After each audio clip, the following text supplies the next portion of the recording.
Hello বন্ধুরা, কেমন আছো? আশা করি সব ভালো আছো। আজকে আবার একটা নতুন ভিডিও নিয়ে আসছি। দেখবে আজকে বিট ভাজবো। তার জন্য বিটগুলোকে দেখো কেটে নিয়েছি, ছোট ছোট করে ধুয়েও নিয়েছি। এগুলোকে সিদ্ধ করে নেব। খুব সুন্দর লাগে, ছোট বড় সবাই পছন্দ করবে। বিট ভাজা কেমন করে বানাচ্ছি দেখবে। চলো আমার সাথে পুরো ভিডিওটা। এগুলোকে একটু সিদ্ধ করতে দেবো। চলো তাহলে।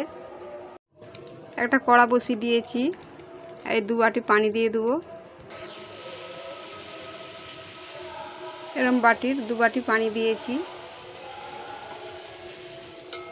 বিটগুলো ঢেলে দেবো। আর স্বাদ মতন নুন দিয়ে দেবো।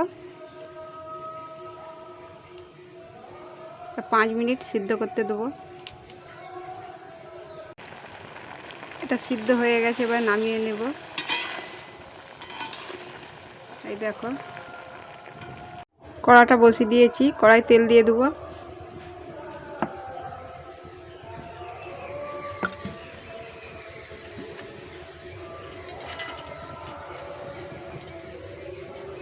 রসুন দিয়ে দিচ্ছি। তোমরা যদি নিরামিষ খাও তাহলে কালো সরষে দিয়ে ভাজবে।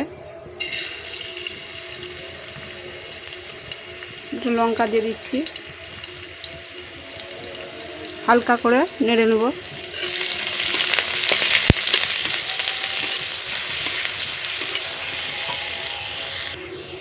রসুনটা হালকা করে ভাজা হয়ে গেছে, এর বিটগুলো দিয়ে দেবো। ভালো করে নেড়ে নেব। এটা 2 মিনিট ধরে নেড়ে নেব, ভালো করে ভেজে নেব। এটা ভাজা হয়ে গেছে, এবার নামিয়ে নেব। এই দেখো বন্ধুরা, রেডি হয়ে গেছে বিট ভাজা। এরকম করে বানিয়ে দেখবে, খুব সুন্দর লাগে খেতে। ভিডিওটা যদি ভালো লাগে লাইকও করে দিবে, শেয়ারও করে দিবে। আবার অন্য ভিডিওর সাথে দেখা হবে। সবাই ভালো থাকবে।